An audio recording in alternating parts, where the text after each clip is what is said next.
Compass ধারাবাহিকের আজকের পর্বে দেখা যায় কম্পাস যখন ঘরে বসে ভাবতে থাকে কে আগুনটা লাগালো আর কিভাবে বা আগুনটা লাগলো। সবাই তো ওখানেই ছিল, তাহলে কে আগুনটা লাগালো? বাইরে থেকে কেউ এসে মোনা ম্যাডাম বাড়িতে এসে আগুনটা লাগায়নি তো? কিন্তু বাড়ির কারোর সাহায্য ছাড়া মোনা ম্যাডাম এভাবে কি করে আগুন লাগাতে পারে? আর মোনা ম্যাডামই যে আগুন লাগিয়েছে তার প্রমাণই বাকি। এগুলোই ভাবতে থাকে কম্পাস। আর ঠিক তখনই মোনালিসার মা শ্রেষ্ঠা ফোন করে কম্পাসকে। কম্পাস কাঁদতে কাঁদতেই মোনালিসার মাকে বলে, কাকিমা কাকিমা জানো আজকে কত বড় বিপদ হতে যাচ্ছিল। চেষ্টা কম্পাসকে বলে, হ্যাঁ কম্পাস আমি জানি, আমি সবটাই জানি। শুনেই তো কম্পাস অবাক হয়ে যায়। অবাক হয়ে বলে ওঠে, কাকিমা তুমি জানো? তুমি কি করে জানলে? চেষ্টা কম্পাসকে বলে, আমি জানি আগুনটা কে লাগিয়েছে, এটা অন্য কেউ নয়, মোনার কাজ। শুনেই চমকে যায় কম্পাস। ভাবতে থাকে যে আমি জানতাম এই আগুনটা মোনা ম্যাডামই লাগিয়েছে, কিন্তু আমার কাছে তো কোনো প্রমাণ নেই। মোনা ম্যাডাম দিন দিন এত নিচু নেমে যাচ্ছে। মোনা ম্যাডামের পতন কিন্তু এবার অনিবার্য। ওনাকে এবার আর কেউ বাঁচাতে পারবে না, শাস্তি এবার ওনাকে পেতেই হবে। শ্রেষ্ঠাও কম্পাসকে বলে, হ্যাঁ কম্পাস আমিও চাই আমার মেয়ের শাস্তি হোক। কেননা একটা শাস্তি না হওয়া অব্দি ওই মেয়ে থামবে না। এই মেয়েটা দাদুর কথায় উঠছে আর বসছে, ডানা মেলে উঠছে। ও জানে না ওর দাদু আসলে ওর চরম ক্ষতি করছে। একদিন ওর দাদু ওর ডানা কেটে ওকে একদম শেষ করে ফেলবে। আমার মেয়েটার পরিণতি যে কতটা ভয়াবহ হবে সেটা ভেবে আমার কষ্ট হচ্ছে। তবে নিজের মেয়ে বলে আমি ছাড় দিতে চাই না। আমি চাই মোনার আসল চেহারাটা সকলের সামনে আসুক। শোন কম্পাস, মোনা যে আগুনটা লাগিয়েছে তার প্রমাণ আমার কাছে আছে।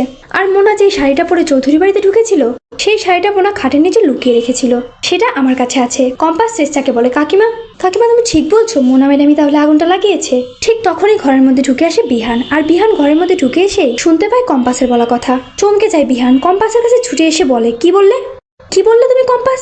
আগুনটা মোনা লাগিয়েছে? কি বলছো তুমি এটা? মোনালিসা আগুনটা কি করে লাগালো? কিছুই তো বুঝতে পারছি না। কম্পাস ব্যাপারটা লুকিয়ে যাওয়ার চেষ্টা করে। বিহানের সামনে সে কিছু বলতে চায় না। কম্পাস বিহানকে বলে, বিহান স্যার এসব নিয়ে আপনি ভাববেন না, আপনি যান। ফোনের ওপাশ থেকে শ্রেষ্ঠা কম্পাসকে বলে, কেন কম্পাস কেন তুই ওর কাছে সত্যিটা বলছিস না? ওকে সত্যিটা জানিয়ে দে কম্পাস, সত্যিটা ওর জানা দরকার। মোনার আসল চেহারাটা বিহানের সামনে আসুক, আমি সেটাই চাই। আমার মেয়ে বলে যে ওকে আমি ছাড় দিব এমনটা নয়। কম্পাস যখন লুকিয়ে যেতে চায় মোনায় যে আগুনটা লাগিয়েছে সেটা বলতে চায় না, ঠিক তখনই বিহান কম্পাসের থেকে ফোনটা কেড়ে নিয়ে শেষটাকে বলে, আন্টি আগুন নিয়ে কি কথা হচ্ছিল? মোনা আগুন লাগিয়েছে মানে কি কথা হচ্ছিল আমাকে বলুন আন্টি। শেষটা বিহানকে বলে, বিহান তুমি যা শুনেছো তা ঠিকই শুনেছো। মোনায় আগুনটা লাগিয়েছে। মোনা ছদ্মবেশে তোমাদের বাড়িতে গিয়ে আগুনটা লাগিয়ে চলে এসেছে। আর ওই যে আগুন লাগিয়েছে তার সমস্ত প্রমাণ আমার কাছে রয়েছে। ও যেই ছদ্মবেশে শাড়িটা পরে গিয়েছিল ওই শাড়িটাও খাটের নিচে লুকিয়ে রেখেছিল, আর সেটা আমি পেয়ে গেছি। শুনেই তো চমকে যায় বিহান, প্রচন্ড ক্ষেপে যায় বিহান ক্ষেপে গিয়ে ফোনটা কেটে দিয়ে কম্পাসকে বলে, আমি মোনাকে ছাড়বো না। ও আমার বাড়িতে আগুন লাগিয়েছে, কতটা ভয়ানক ঘটনা ঘটতে পারতো। এবার আমি মোনাকে শাস্তি নিজে দেব। এই বলে বিহান পুলিশকে ফোন করে। আর পুলিশ সহ বিহান মোনাদের বাড়িতে চলে যায়, সাথে কম্পাসও যায়। কম্পাস বিহানকে আটকানোর চেষ্টা করেও কোনো লাভ হয় না, কেননা বিহান এতটাই ক্ষেপে যায় যে বিহান মোনাকে পুলিশে দেবেই।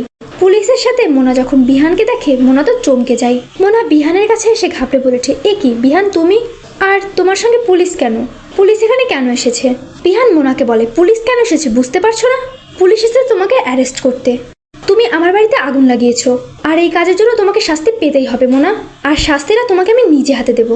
বিহানের এমন ভয়াবহ রূপ দেখে তো চমকে যায় মোনা, বুঝতে পারে যে বিহান সব সত্যিটা জেনে গেছে আর বিহান তাকে শাস্তি দেবেই। তো বন্ধুরা তোমরা এটাই চাও তো, এভাবেই যেন বিহান নিজেই ওই মোনাকে শাস্তি দেয়? কমেন্টে জানিয়ে দাও তোমাদের মতামতটি। আর চ্যানেলে নতুন থাকলে অবশ্যই চ্যানেলটি সাবস্ক্রাইব করতে একদমই ভুলো না।